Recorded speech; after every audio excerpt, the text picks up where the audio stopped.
Welcome to the Galactic Mind Weather Report. So today is a really special day for many reasons, but to begin with, it's the center point of the 13 days of the White Dog Wavespell. So that means it's the 7th day of 13 days dedicated to the personal and collective evolution of the heart, the evolution of our capacity to truly open ourselves into vulnerability in order to allow authentic relationship and communication to happen between individuals and between communities. It's a 13-day process of really looking at where are we pledging our loyalty in our everyday life? Where are we pledging our allegiance of our heart and our love in our everyday lives? Are we giving that love and loyalty to those who we love? To those who really resonate with our heart space? Or are we still pledging that loyalty of our own love and authenticity to some external force, some dogma, some old belief system, old relationships that possibly, have actually died a long time ago, but are being kept alive through this artificial life support system of us pumping love relentlessly into the relationship to try and keep it alive with this utter loyalty, this over commitment?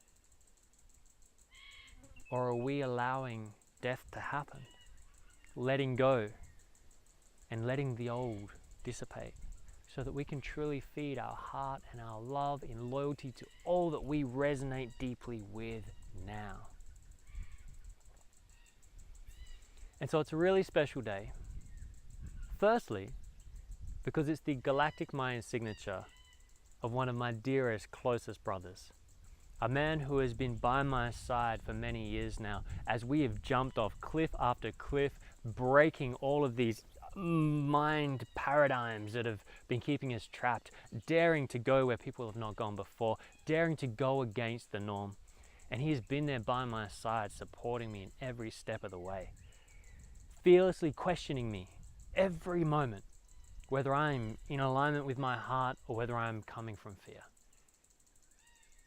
And this yellow resonant warrior is a pleasure to call my dearest best friend.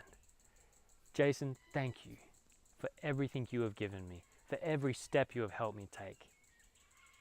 And you've helped me become the man I am today. And secondly, from the people around the world who may not be aware of this, but we've been going through in Australia something called a plebiscite. Now, a plebiscite is when the government essentially sends out a postal vote, so a piece of paper that has yes or no, in order to get the opinion of the Australian people as to what they think about an issue, so that they can then make the legislation to fit. Now, Australia has just completed a plebiscite on equal marriage, equal rights in marriage, so gay marriage, essentially. And it has been a sad thing to have to witness because it has created such a division. But on the plus side, it's a bit like popping a zit. It's got all that pus out. It's had to purge it out of the collective and bring it up, like so many other things around the planet right now. And on a side note, plebiscite, if you look up the definition of plebiscite, it essentially translates to asking the plebs what they think. So when a government runs a plebiscite, it's asking the plebs. Plebs then translates to commoners. So this is a relic of the past that they used in order to get the collective's idea of what they should do. So I thought that was quite amusing when I saw the definition of plebiscite. Now, the brilliant news is that this morning it was announced, and it's now flooding through social media, so many of you have probably seen this, that the Australian people have voted in majority that yes, of course we should have equal rights in marriage. Of course it is your right to decide where you pledge your loyalty and your love. That is not the rights of the government. That is not the rights of any external belief system that can tell you where your heart wants to reside, who your heart wants to play with. So it's a beautiful opportunity here to announce that over 60% of the Australian population have said a strong yes, that gay marriage should be allowed, that marriage equality should exist. Now, whether the government actually implement and create the legislation, how sticky or devious that process is, I want to put it out there to everybody. Do not let this thing with the governments telling you of whether you can get married or not stop you. Don't let it get you down. Yes, we continue moving forwards for equal rights on all levels. But to be honest, my personal opinion is that marriage should have nothing to do with the government at all. It was a religious institution in the first place on one level, and then there was a sacred, practice in many other spiritual practices where there would be the bonding of the individuals. And it is witnessed by God or whatever other deity or essence that they chose. The idea of a government being the witness of marriage, in my eyes, is a little bit nuts. So as amazing as this news is, that the people have spoken to say that no longer should we allow these old paradigms and old belief systems and dogmas to decide how an individual chooses to pledge the loyalty and the allegiance of their heart and their love, let's not get too caught up in it. Let's celebrate this. Let's continue moving forwards. But my challenge is to each and every one of you to really bring that loyalty, that love, that we are so willing and so wanting to give to someone else, and give it to yourself. You truly must fall in love with yourself. You truly must be committed and devoted to yourself, nurturing yourself, empowering yourself, before you are in a position to be able to give so freely, so unconditionally to another.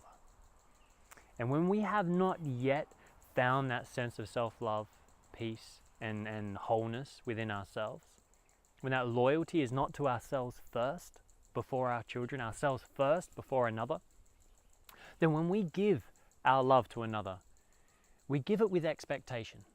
We give it with conditions, and it becomes conditional love. And conditional love will always create some form of friction. There will always be the grit and the grind, and it plays a function. It allows us to really be challenged so that we can pull in this yellow resonant warrior archetype to fearlessly question, where are we coming from in the way we are sharing our love? Are we sharing it from an open-hearted, vulnerable, authentic space that is unconditional, that just wants to have a real deep connection, for better or worse, so that we can allow this energy to move between us? Or are we protecting ourselves and just giving a bit of love in exchange for security? A little bit of love in exchange for some nice words that make us feel better, that make us feel like we're worth living. It's a very sneaky thing. We can give love so easily, conditionally. But to truly open your heart to see somebody who really triggers you, somebody who just frustrates the hell out of you. It could be a family member, it could be someone in your community, it could be someone in the global community. And to see through their behaviors, to be fearless enough to look deep into that person and to question why. Why are they being ignorant or seemingly ignorant? Why are they challenging you so much? Then we begin to realize that behind every person, when we truly begin to understand the dynamics that have created every person, their life, their backstory, etc., their genetic makeup, we begin to understand them. And they say that when you truly understand someone, how can you not love them? No matter how horrible they are. But that is something for the saints. So don't put that pressure on yourself. But at least question, why are you reacting? What is it you feel that person can take from you that is making you react to them with hate, with bitterness, with that yucky, sticky feeling? Is it your freedom? Is it your money? Is it your dreams? What is it? And then really question whether that person really does have that power now to take that away from you. And what you might actually come to find is that you may have already taken that power away from yourself before they've even had a chance. The moment we experience that fear that someone can take something away from us, we often take that thing and lock it away deep inside us, or lock it away in a bank, in a vault, somewhere where they can't get it. But then neither can you. So really question during these next 7 days, where are you coming from in your life? Are you coming from love?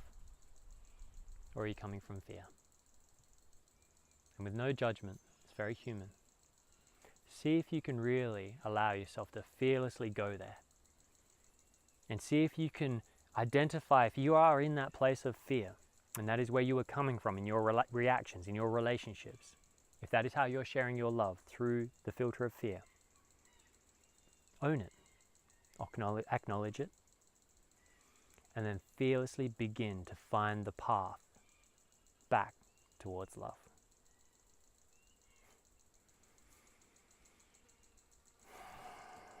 In absolute love and respect to the people of this planet, to all of them. It's challenging times, and I really do believe we are all doing the best we can, as crazy as it seems sometimes. May the rest of the wave spell move with ease and grace, and I'll see you in the next wave, in the blue storm. So much love in Lakesh.